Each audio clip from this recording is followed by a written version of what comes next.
Greetings and welcome to Hexed Countered. I'm Joe. In this video, we will be continuing our gameplay in the game, the Kaiser's High Seas Fleet, the Great War at Sea, 1914 to 1918, designed by Gilbert Collins and published, by Compass Games.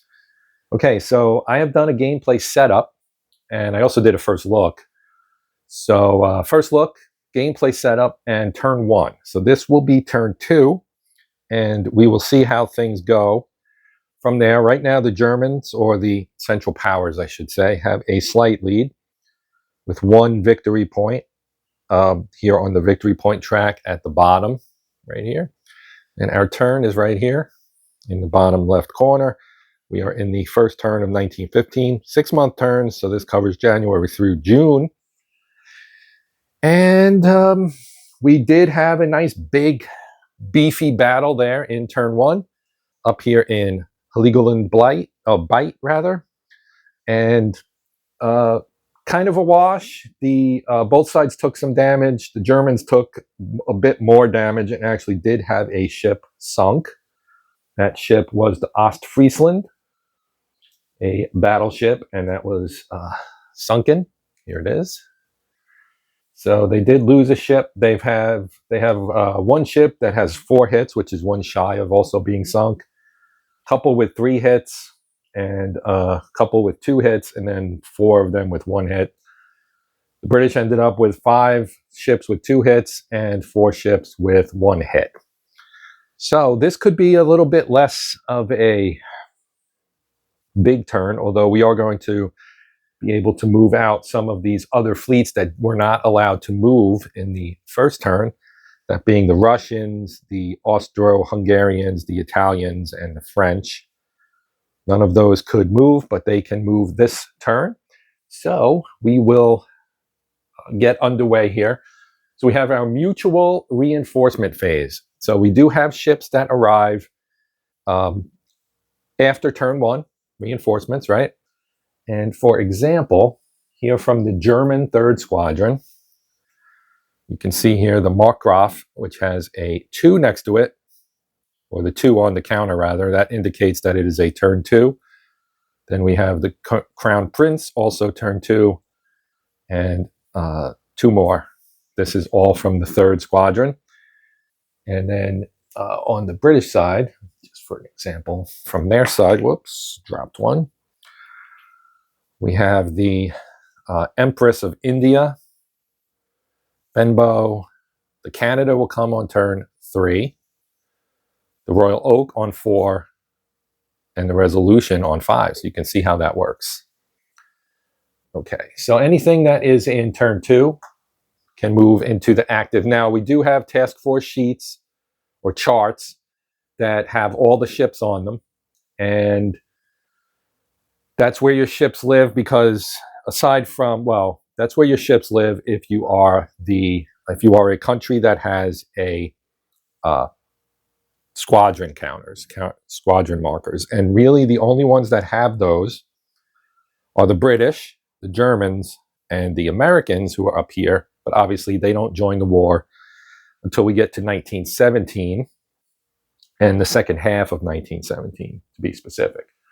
So here in our mutual reinforcement phase, we would put these new ships in friendly ports.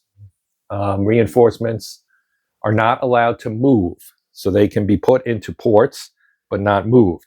So I'm going to do that off camera to save time, and I'll come back and we'll recap it quickly, and then we'll get into the next step.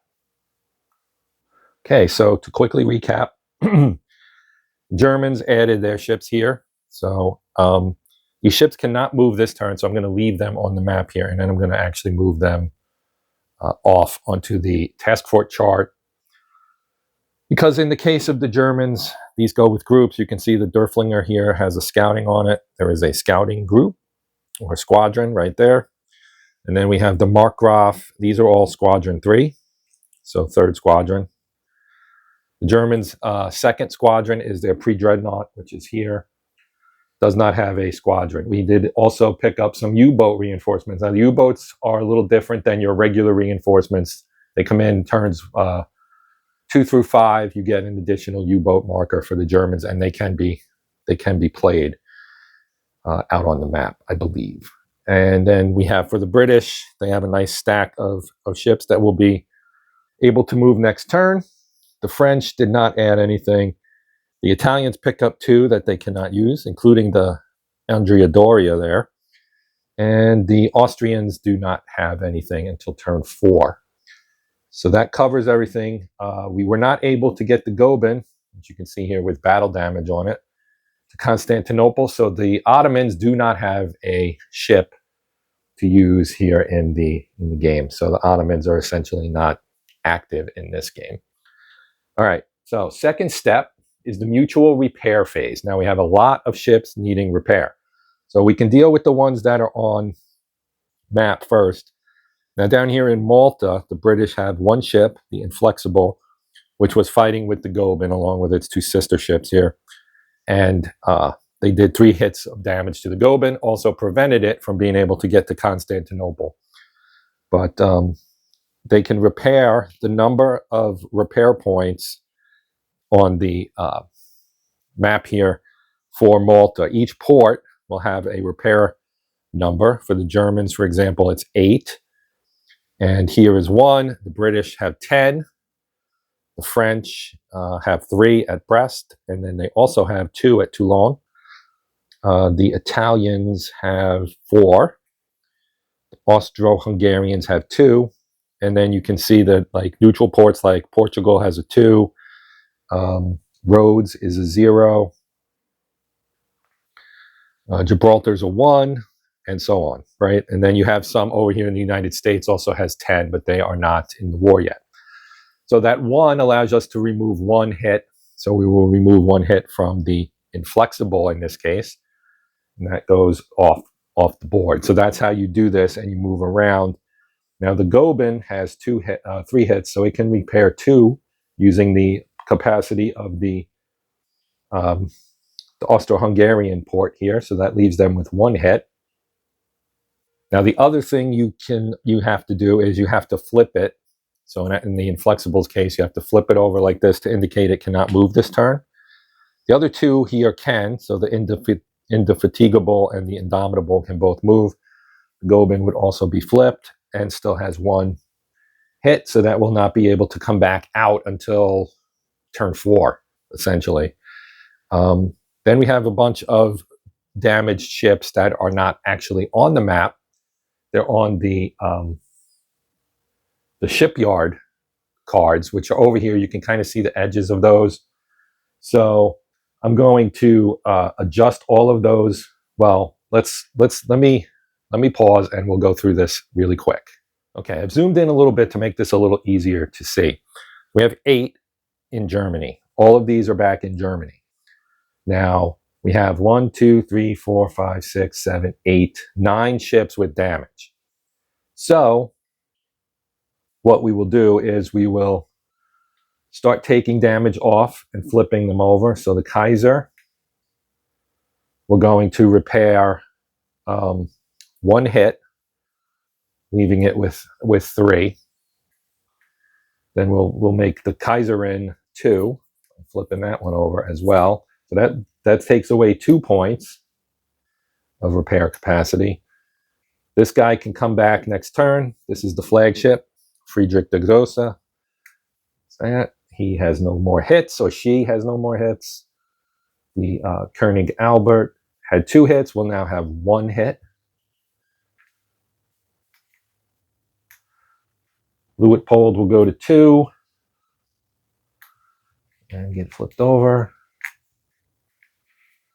This guy will become 1. Helgoland will become 1. Flip it over. So we're going to be 1 short. We won't be able to repair. We'll say Westphalen does not get repaired. These 2 both will get repaired as well. And they will be, so we have 3 ships that will be able to come back next turn. Like so. And that's how you do that. Now we'll do the same with the British. They have 10 capacity. They've got 2, 3, 5, 6, 7, 9, 11, 12, 14 hits worth of damage. So we can say we would leave 4 hits of damage, which maybe means we don't repair these 1 hits. Although you look at the factors on some of these ships, like the Iron Duke is a 4-4, and so is the Marlborough here. So I'm going to repair both of those, which would cost us 3. So that would leave us with 7 points. And we flip this over, and they would be able to return next turn. So 3 is spent. Then we'll spend 2 more, 5 for Hercules. Then these 2 are 3/3s, and so is this one. So these are the 4 that we're not going to repair, and we'll repair all the rest of these, and that'll use up our capacity. We've used 5. 2, 2, and 1 makes 5 more. And we'll just flip all these over. And that would be the British. And then these guys will take care of next turn, because that's 4. We don't know if we'll have another battle or 2 or 3 this turn, which might put more ships in here. We'll find that out here in a little bit. Okay, so the next step is the Entente movement phase. So we've got a lot. Let me zoom back out. All right, so we've got everybody can move now, including the Russians and the Austro-Hungarians and everything. There are limits to where some of these countries can operate. Now, the Russians do not have their Black Sea fleet yet, so they're basically going to be limited to the Baltic, and then they could, in theory, come out further. There are some limitations. Russian ships based in St. Petersburg can move only into the Baltic. Those based in Sevastopol, which are, as I said, are not on the map yet, can only move into the Black Sea. After turn 1, they must roll a d6 for each unit before it moves. A 5 or 6 allows it to move. Any other result immobilizes it for the turn. After turn 6, all Russian ships must remain in port and cannot move. That's because the Russians had their revolution, which basically took them out of the war, as most people who are familiar with First World War history would know. Okay, so there are limitations on the Russians.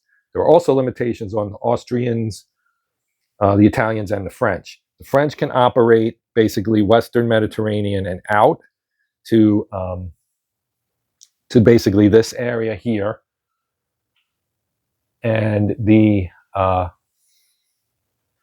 2 can operate in the Adriatic, the Eastern Mediterranean, and the Aegean, right?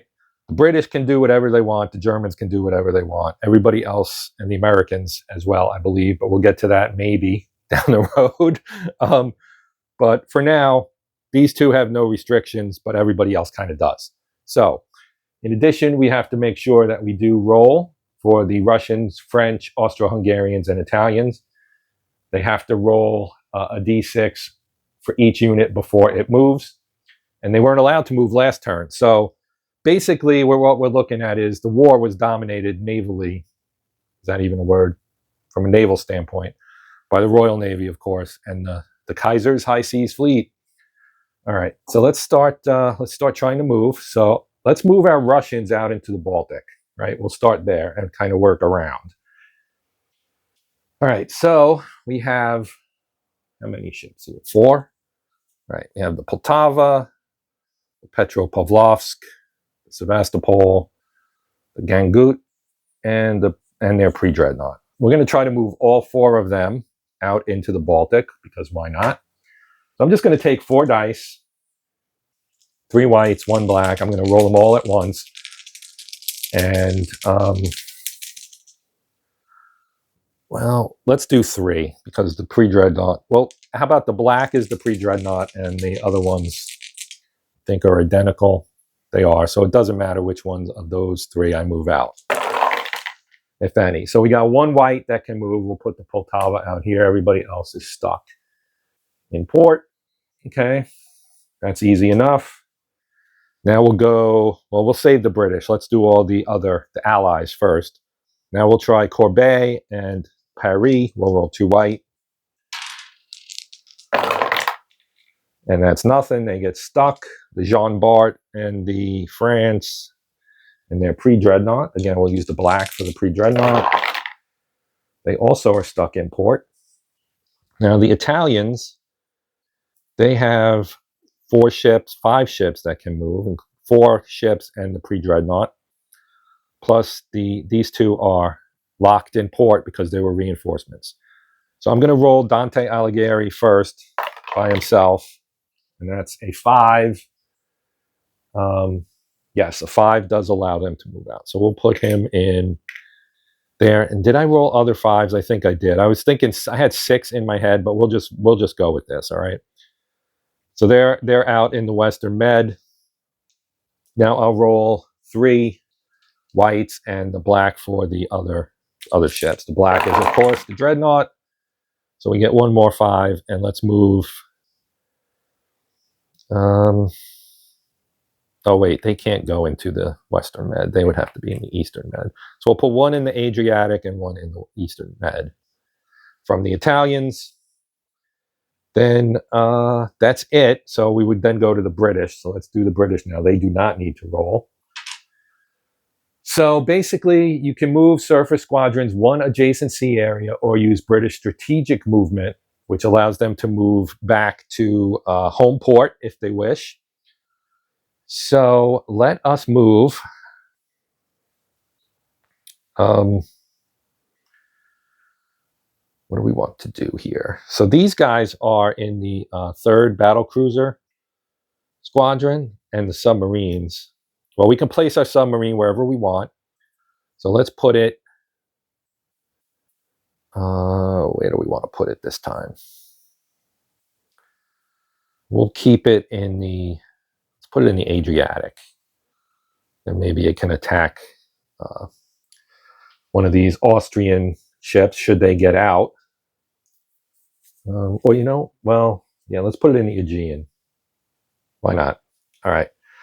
So we've got this eastern area covered. The Western Med we can't do anything with because the French did not roll high enough to get out.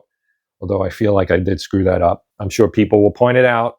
I know I messed it up. I just don't remember, and we're just going to move on. This is mostly demonstration purposes, so I'm not going to overthink it. I am, however, going to take my battle cruiser squadron, and we're going to move the whole thing down here. So these guys I'm going to take off.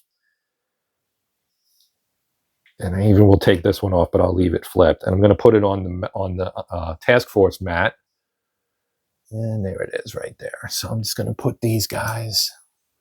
So now we've got our entire battle cruiser squadron, which includes the current ship that's busted up. But we've also got all of these other battle cruisers that are now in Malta, and they cannot move once they move via strategic movement. That was strategic movement because they moved. Those other ships moved from Great Britain to here, and I'm not going to move. I'm not going to split them up and send the 2 battle cruisers out. We'll just eat it for this turn. It's fine. I'm going to take my pre-dreadnoughts. We'll put 1 in the western approaches, 1 in the Channel. We'll send the 2nd squadron to the North Sea, 1st squadron to Dogger Bank, and 4th squadron will go to the western approaches as well. And I may try to move them in the 2nd movement. Okay, so that ends the Entente's turn. Now we go to the central power movement phase. So let's check the Austrians here. They've got 4 ships, well, 3 and a dreadnought. So we'll do the same thing. I'll use white for the main ships and the black for the dreadnought. And the dreadnought can come out. They don't really do much. They can't attack, but we'll put them out here in the Adriatic anyway, because I think they can help offset control. We'll discuss that. I'll check the rules and we'll discuss it. But we do that, and then our U-boat can go. I think. Let me check the rule for where this U-boat can go. We can put it here. I'm pretty sure. So we'll put it here. And it will at least counter the presence of the British subs to prevent them from picking up prevent them from picking up the victory point. Now we'll go to the Germans. They have 2 U-boats they can put out. We're going to put 1 here, and we're going to put 1.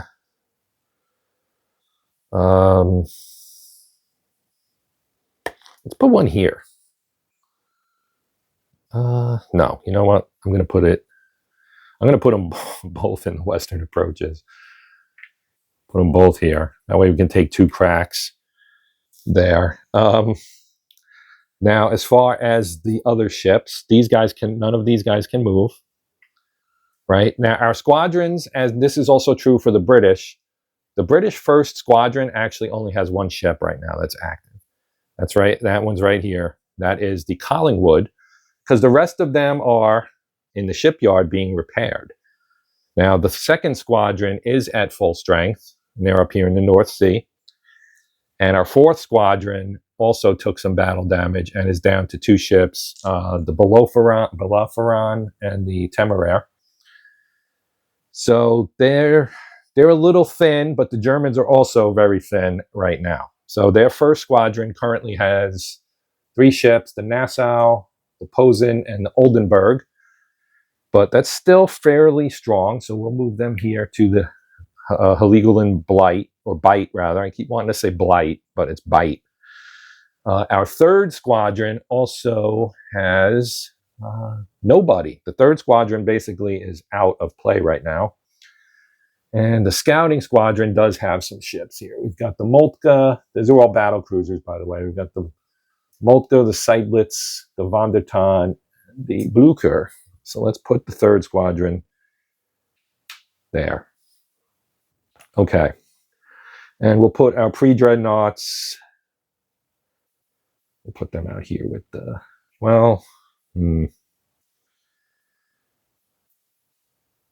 yeah, let's put them here, and then we'll see what we can do. Okay. All right, so that ends the Central Power movement. The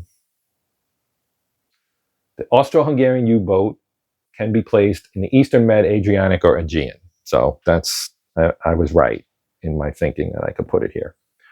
Just double check that. Now we get the bonus movement phase. So after normal movement, attempt to move eligible squadrons 1 extra area, battle cruisers and the British 5th Squadron, which is not active yet. They come in next turn, turn 3. They can move 1 or 2 extra areas. Roll on the bonus movement table. 5 or 6 is a success. Declare destinations before rolling. Crossing mines still triggers mine combat. So there are mines here, here. There's another one somewhere down here, and here, and also here. Okay, so that makes things a little bit dicey here. All right, what do we wish to do? Do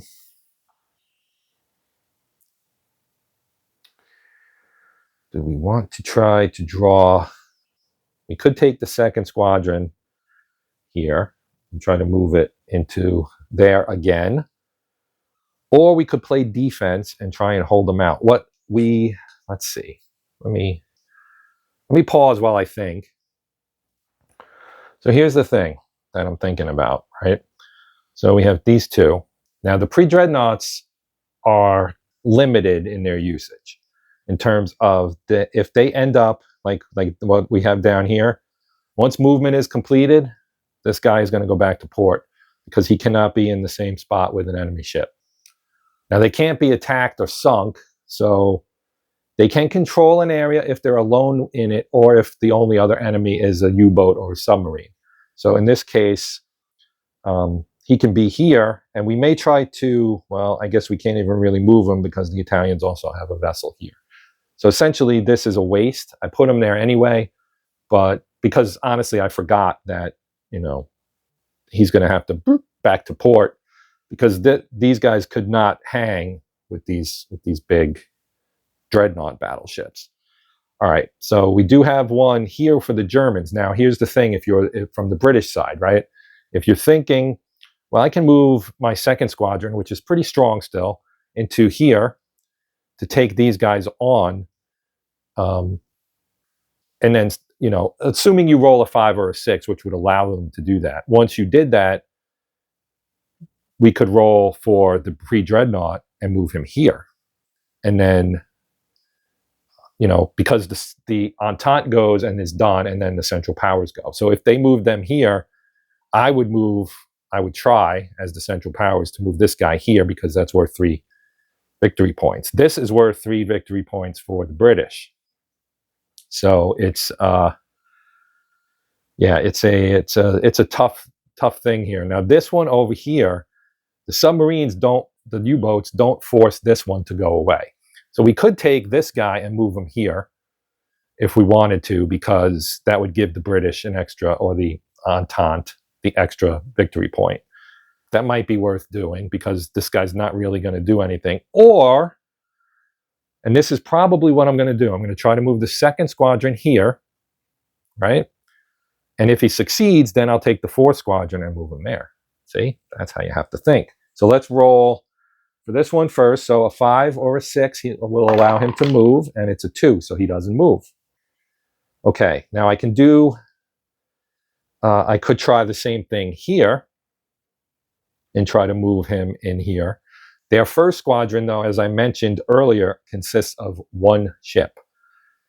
The German 1st squadron consists of 3 ships. Now, you could do it, but it's a little bit risky.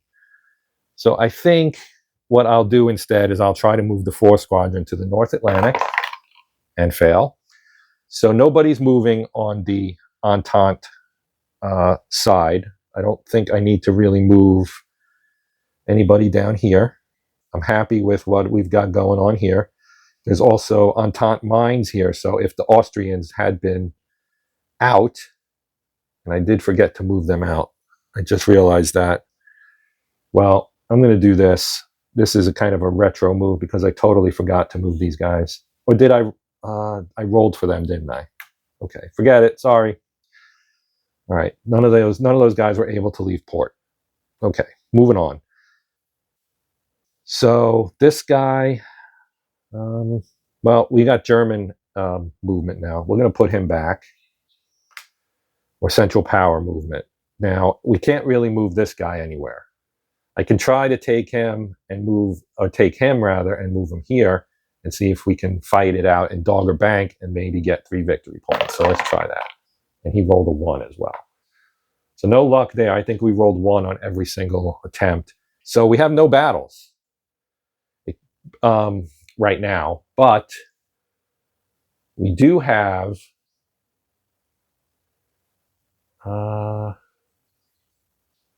merchant raids move up to 3 sea areas in normal movement only. No bonus move. So was I? That would be 1, 2. Yeah, he can get there. Okay. All right. So we've got our 2 U-boats here. We've got a British sub and an Austro-Hungarian U-boot down here. But in terms of our combat phase, which is where we are now, the first thing you would do is mine combat. We don't have any mine combat because nobody moved across mines. Oh, and we do have a potential battle up here as well. So the first thing you try is mine combat, which we don't have. Then we have U-boats versus merchant shipping. We are going to have that. This is a good way for the Central Powers to pick up some potential victory points. So here is our merchant shipping table. Okay, we're in turn 2, so we get a +1 on our die roll. And we're going to roll 2 dice, and I'll roll 2 black dice. I've got a whopping 4, which is nothing, but we do have 2 U-boats here, so we'll try the second one now. That one got a 10, so that's a much better roll. So a 10, oh wait, the 4 becomes a 5, so it's still nothing, but the 10 becomes an 11, and that's 2 victory points. So I'm going to slide this down to 3 now, which is nice, and now we're done with our combat there, okay? Now we move on to the U-boat versus a sub, which we don't have. Both of these guys did merchant, so we didn't attack either of the, well, we can't attack him, but we could have attacked the 4th squadron, which is consists of only 2 ships. So anyway, we didn't do it. Next is surface combat. So these 2 don't fight. They can't fight each other. They offset each other in terms of control. That's it. That's the sole purpose of putting them there is we've got The British had their subs here, so the Central Powers put their sub here, and boom, that eliminates one potential victory point for both sides. Now we're going to roll to see what happens up here in the Baltic, where we have our 3rd Squadron, our battle cruiser squadron for the Central Powers, and a single dreadnought, the Poltava, for the Russians. So you use your engagement table here, and we're going to roll, and we'll roll the Central Powers first. We get a 10.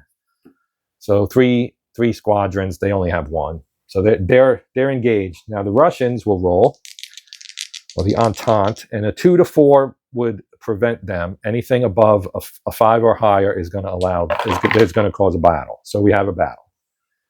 So it is time to have another battle. Now, what I did last turn, and I think I'll do it again, I'm going to zoom in a little bit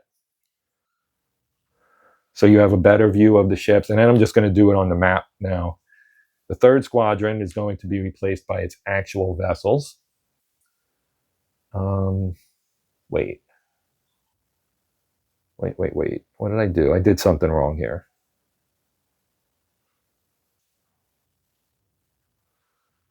The 3rd Squadron has no ships. This was supposed to be the Scouting Squadron. I put the wrong marker. So this is the Scouting Squadron. That's what I was trying to do.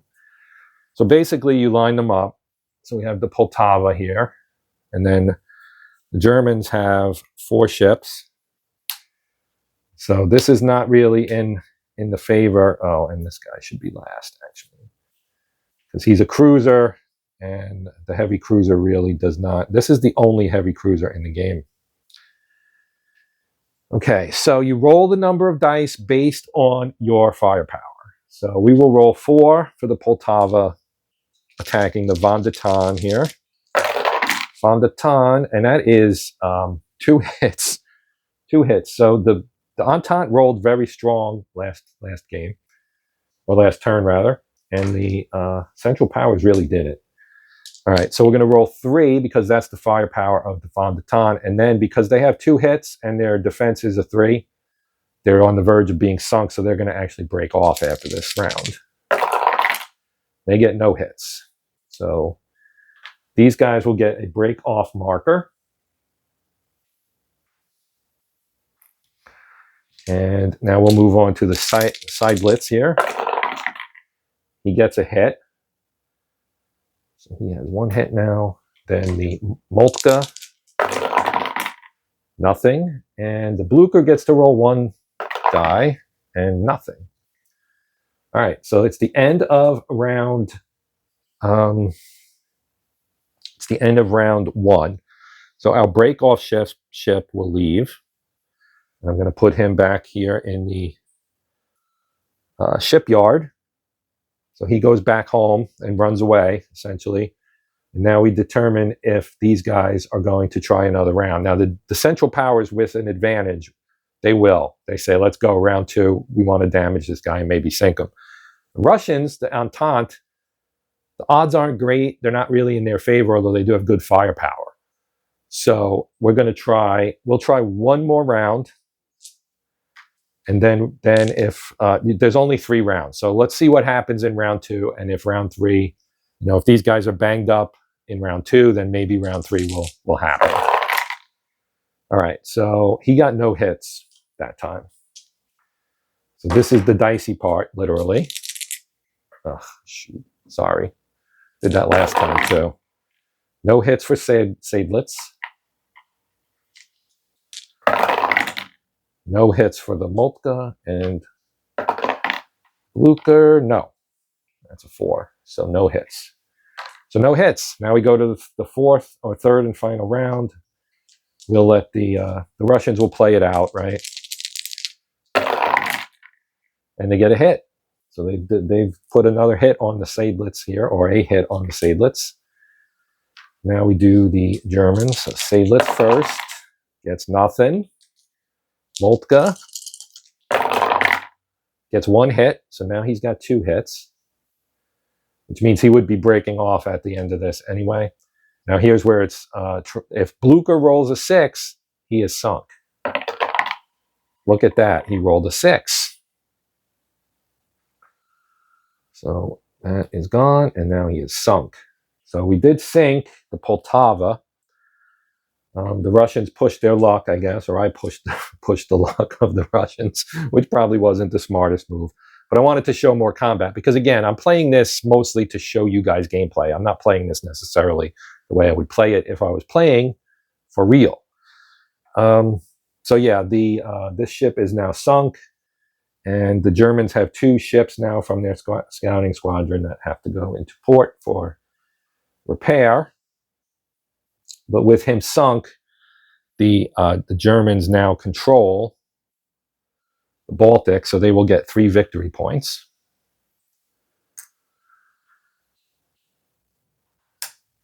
All right, and that would end the combat for turn 2. That would end turn 2, basically. Or it end combat phase. Now we have area control and victory point phase. Okay, so some of these are easy. The British get 1, or the Entente get 1, 2, 3. The U-boat does not affect this, so that would be 4. Then 5. Oops, let me zoom out. I just realized you can't see what I'm pointing at. So that was pretty dumb on my part.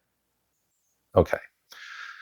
So we've got 1, 2, 3, because U-boats don't affect that. So 1, 2, 3, 4 for them.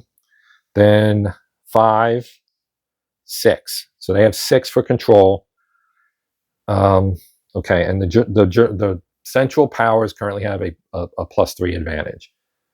So that would move it to 3 on the Allied or Entente side.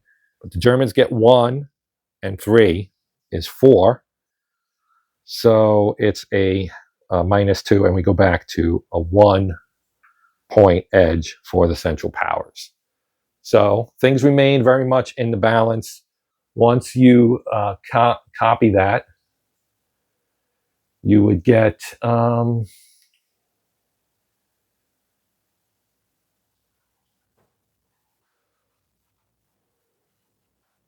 yeah, okay. All surviving ships, squadrons, and submarines return to the closest friendly port. So everybody's going to go home, right? Our pre-dreadnought will come back.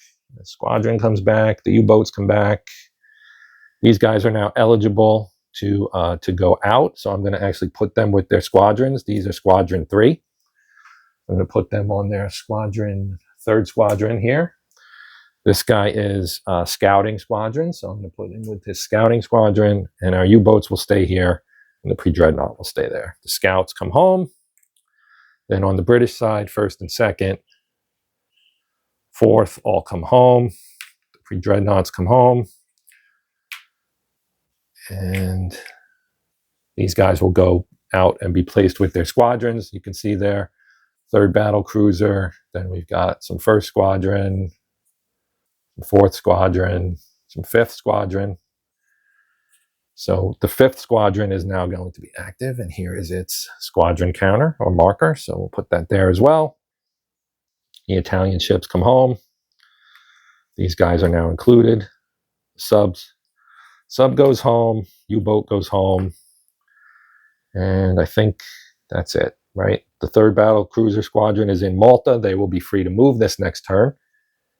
And that is the end. You can they have this battle site marker too, which you can put out as well to show battle sites. And they also have fire markers. Let me show you one of those. So when you're having a battle, you can use this as a mnemonic to show what ships have fired. There are a handful of those as well, and I'm going to put these with the marker. So that's going to do it for this video. But if you would like to see more gameplay, I'm going to shoot for, let's say, 40 likes, 40. If we get 40 likes, dislikes do not count. Dislikes will not remove a like, will not count against the likes. 40 likes will count. I will ignore all dislikes. And if we get 40 likes, I will continue with turn 3. If not, we will move on to other things here in November. So here in our pseudo-naval November. We do have a naval focus, but there will probably be other stuff as well this month, to be honest. But yeah, that's where we are right now. So thank you for watching. Big shout out to my members. I have 5 now. If you're interested in joining that group, you can click the join button at the bottom of, or below rather, the player screen on the YouTube site where you're watching the video probably. Anyway, if you do that, you get a look at what's involved in channel membership and what you get and all that good stuff. And the 2 tiers, Hexed and Countered. Countered is the higher tier, gets you 24-hour free access as well as access to the Discord for my channel, where you can chat with me and the other members about video ideas and so on and so forth. So it's not a bad deal in all. Anyway, that's going to do it. Thank you again for watching. If you want to consider liking, sharing, and or subscribing, that would be awesome. If you're already a subscriber, you are awesome. But yeah, we're done. So 40 likes and you'll get more. Otherwise, we move on. But we're done now for this one. I'm Joe. This is Hexed Countered. And until next time, as always, happy gaming.